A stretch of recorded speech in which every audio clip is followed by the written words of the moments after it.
يا ابن الحسن يا ابن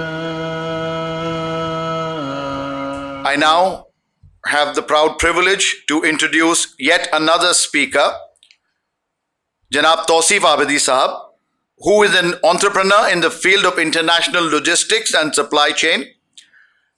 His talk will be on how will Imam Mahdi alayhi salam establish a universal government. This speech shall be in Urdu. Janab Tausif Abidi Sahab. بسم اللہ الرحمن الرحیم. السلام علی المہدی الذی وعد اللہ عز وجل بہ الامم ان یجمع بہ الکلم ویلم بہ الشاف ویملأ بہ الارض قسطا وعدلا کما ملئت ظلما وجورا. اما بعد، قال اللہ تبارک وتعالی فی کتابہ المجید وفرقان الحمید وقولہ الحق وَنُرِيدُ أَن نَّمُنَّ عَلَى الَّذِينَ اسْتُضْعِفُوا فِي الْأَرْضِ وَنَجْعَلَهُمْ أَئِمَّةً وَنَجْعَلَهُمُ الْوَارِثِينَ.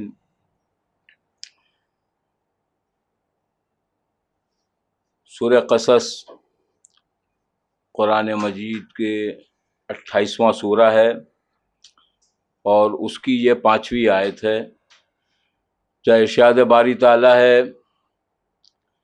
کہ ہم نے ارادہ کر لیا کہ جو زمین پر ستائے گئے ہیں ان پر احسان کریں، انہیں ائمہ امام بنائیں اور اس زمین کا وارث بنا دیں. دو اماموں نے اس کی تفسیر میں بیان فرمایا، امام باقر علیہ السلام اور امام جعفر صادق علیہ السلام نے، کہ یہ آیت مخصوص ہے صاحب الامر کے لیے، امام زمانہ علیہ السلام کے لیے. وہ آئیں گے اور زمین کے مشرق اور مغرب کو عدل و انصاف سے ایسے بھر دیں گے جس طرح وہ ظلم و جور سے بھری ہوگی. تو اب یہ سوال ہوتا ہے کہ زمین کو عدل و انصاف سے کیسے بھریں گے، ایک عالمی حکومت کیسے بنائی جائے گی؟ تو اس کا جواب بہت آسان ہے. اگر ہم یہ مانتے ہیں کہ اللہ قادر ہے اور قدرت رکھتا ہے تو وہ قدرت اور علم اپنے سفیر کو بھی عطا کرتا ہے. اسی علم اور قدرت الہی کے ذریعے عالمی حکومت کا قیام ہوگا. اور جس طرح سے ہمیں تاریخ میں اور قرآن میں اور روایات میں واقعات ملتے ہیں کہ اللہ تبارک و تعالیٰ نے اپنے سفیران کو، اپنے ڈیوائن ایمبیسیڈرز کو علم عطا کیا، گفٹڈ نالج عطا کی اور گفٹڈ پاور عطا کیا. اگر ہم دیکھیں تو وصی جناب سلیمان ابن داؤد علیہ السلام، جناب آصف ابن برخیہ کو ایک اسم اعظم عطا کیا اللہ نے، ایک اسم اعظم کہ جس کے ذریعے آپ نے ہزاروں میل دور تخت بلقیس کو لے آئے جناب سلیمان کی خدمت میں، چشم زدن میں، طرفت عین، پلک جھپکنے سے بھی پہلے. اور امام علیہ السلام نے بتایا کہ یہ کس طرح ہوا. کہا کہ جب اسم اعظم سے اللہ کو پکارا گیا تو درمیان کی زمین جو تھی وہ سمٹ گئی پوری اور پھر دوبارہ ویسی ہو گئی. جب یہ تخت بلقیس اس طرف آ گیا اب یہ دوبارہ ہو گئی. روایت میں ہے کہ اللہ نے حضرت عیسیٰ علیہ السلام کو 2 حروف دیے اسم اعظم سے، جس کے ذریعے آپ مردوں کو زندہ کرتے تھے اور بیماروں کو شفا عطا کرتے تھے. حضرت موسیٰ کو 4 دیے، حضرت ابراہیم علیہ السلام کو 8 دیے، حضرت نوح کو 15 دیے، حضرت آدم علیہ السلام کو 20 دیے، لیکن محمد اور آل محمد علیہ السلام کو پورے 72 دیے ہیں. 72 اسم اعظم.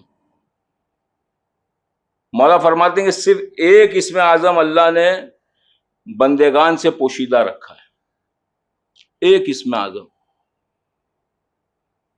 اور اگر ایک واقعے کے ذریعے آپ اس کو سمجھنے کی کوشش کریں کہ یہ علم، یہ عطا، یہ پاور جو اللہ نے دیا یہ کیسا ہے، تو روایتوں میں یہ وارد ہوا ہے. سید رضی نے اس کو لکھا ہے اپنی کتاب خصائص الائمہ میں. اور وہ کیا ہے، لکھتے ہیں کہ امیر المومنین علیہ السلام مسجد کوفہ میں تشریف فرمائے. دو لوگ لڑتے ہوئے آ رہے ہیں، ڈسپیوٹ ہے ان کے بیچ میں. اس میں سے ایک خارجی ہے، ایک نہروانی ہے. مولا کے پاس آ رہے ہیں ججمنٹ کے لیے، قضاوت کے لیے. امام نے ججمنٹ دیا، وہ ججمنٹ خارجی کے اگینسٹ میں، تو وہ ناراض ہو جاتا ہے. وہ کہتا ہے واللہ ما حکمت سویہ، آپ نے صحیح ججمنٹ نہیں کیا، خدا کی قسم آپ کے اس قضاوت سے اللہ راضی نہیں ہے، آپ نے عدل نہیں کیا. امام نے اس کی طرف اشارہ کیا اور کہا خاموش ہو جا اے اللہ کے دشمن. جتنے موجود تھے، جتنے حاضر تھے، وہ بیان کرتے ہیں کہ ہم نے دیکھا کہ وہ انسان، وہ آدمی کتے کی، کالے کتے کی شکل میں تبدیل ہو گیا اور کانپنے لگا اور رونے لگا. مولا کو اس پہ رحم آیا، پھر آسمان کی طرف سر بلند کیا. راوی کہتا ہے کہ کچھ کہا جو ہم سمجھ نہیں پائے، ہم سن نہیں پائے. پھر وہ اپنی حال پہ دوبارہ، جو اس کی حال تھی، واپس حال انسانی پہ واپس آ گیا اور کانپتے ہوئے قدموں سے مسجد کے باہر چلا گیا.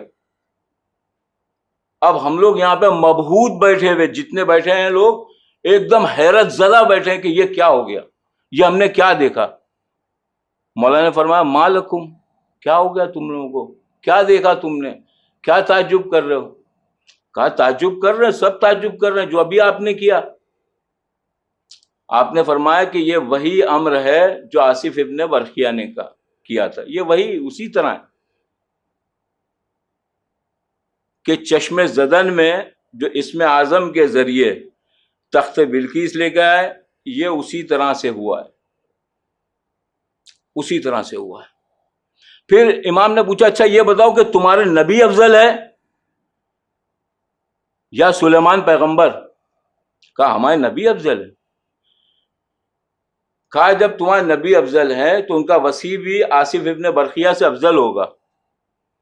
ان کو، آصف ابن برقیہ کو اللہ نے ایک اسم اعظم دیا اور ہم اہل بیت کو 72 اسم اعظم دیے، اور اللہ نے ایک اسم اعظم پوشیدہ رکھا. اب دیکھیے لوگوں نے کیا سوال پوچھا، جو پورے اس انسیڈنٹ کا نچوڑ ہے. لوگوں نے کیا پوچھا، انہوں نے کہا مولا جب آپ کے پاس ایک ایسی طاقت ہے، بہت امپورٹنٹ ہے اور آج کے زمانے کے لیے بھی ریلیونٹ ہے، جب آپ کے پاس ایسی طاقت ہے، یہ پاور ہے، تو پھر آپ لوگوں کو کیوں بلاتے ہیں جنگ کے لیے، معاویہ کے خلاف اور دوسروں کے خلاف؟ کیوں ترغیب دلاتے ہیں، کیوں ایگزارٹ کرتے ہیں، کیوں بلاتے ہیں کہ بھائی آؤ جنگ لڑو؟ تو آپ تو خود ہی سارے مسئلے حل کر سکتے ہیں. ان کا مطلب یہ تھا آپ کو انصار کی کیا ضرورت ہے. مولانا نے سورہ انبیاء کی آیت پڑھی وَالْعِبَادُ الْمُكْرَمُونَ، اللہ کے وہ عزت دار بندے، لا يَسْبِقُونَهُ بِقَوْلِهِ، جو اللہ کے قول کے آگے سبقت نہیں کرتے، وَهُمْ بِأَمْرِهِ يَعْمَلُونَ، اور اللہ کا جو حکم ہوتا ہے، جو آرڈر ہوتا ہے، اس پہ ہی عمل کرتے ہیں. تو اللہ کا آرڈر یہ ہے کہ اس وقت اسم اعظم کا استعمال نہ ہو. اگر مجھے اذن مل جائے، یہ مولا کا جملہ ہے روایت کا، اگر مجھے اذن مل جائے، مجھے پرمیشن مل جائے، میں ان کو ہلاک کر دوں گا اور اس میں تاخیر نہیں کروں گا. لیکن اللہ نے چاہا ہے کہ اس کے ذریعے بندگان کا امتحان لے.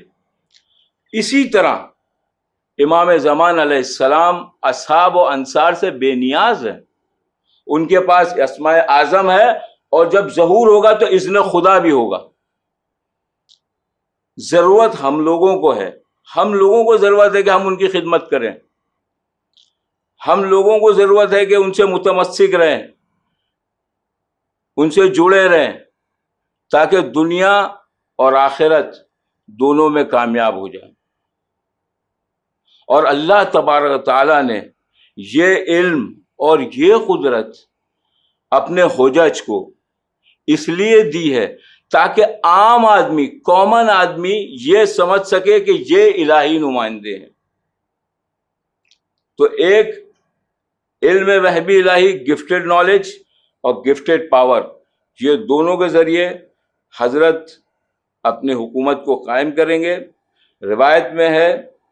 روایت میں ہے کہ ان کو کوئی مغلوب اوور پاور نہیں کر پائے گا، ان کے علم کو کوئی جھکا نہیں پائے گا، ان کی تلوار کو کوئی اوور پاور نہیں کر پائے گا، ان کے روب کو کوئی بدل نہیں پائے گا، کوئی اوور پاور نہیں کر پائے گا۔ وصلی اللہ علی محمد وآل بیتہ الطیبین الطاہرین المعصومین المظلومین۔ اللہم صلی علی محمد۔